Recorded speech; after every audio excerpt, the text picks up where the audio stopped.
Hi అండి, అందరికీ నమస్కారం అండి. ఫ్రెండ్స్, మనకి ఇప్పుడిప్పుడే మరొక బ్రేకింగ్ న్యూస్ అప్డేట్ అయితే రావడం జరిగిందండి. అది కూడా టీడీపీలో ఘోర విషాదం, తీవ్ర షాకులో చంద్రబాబు అంటూ మనకు ఒక బ్రేకింగ్ న్యూస్ అప్డేట్ అయితే వచ్చిందండి.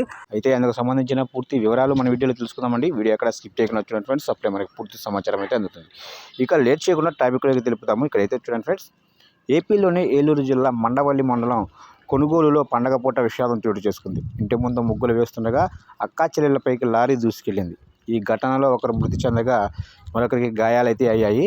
అయితే ఆదివారం జరిగిన ఈ ప్రమాద వివరాలను పరిశీలిస్తే, ఇకపోతే గ్రామానికి చెందిన తెదేపా నేత పంగిళ్ల నాగబాబు కుమార్తెలు రోడ్డు పక్కనే ఉన్న తమ ఇంటి ముందు సంక్రాంతి ముగ్గులు వేస్తున్నారు. అదే సమయంలో గుడివాడ నుంచి కైకలూరు వైపు వెళ్తున్న ఇటుకల లారీ వారిపైకి దూసుకెళ్లింది. ఈ ప్రమాదంలో తేజస్విని 16 సంవత్సరాలు దుర్మరణం చెందగా పల్లవి దుర్గకు గాయాలైతే అయ్యాయి. ఆమెకైతే 18 సంవత్సరాలు. ఇకపోతే బాధితురాలని గుడివాడలోనే ఓ ప్రైవేట్ ఆసుపత్రికి తరలించి చికిత్స అందిస్తున్నారు.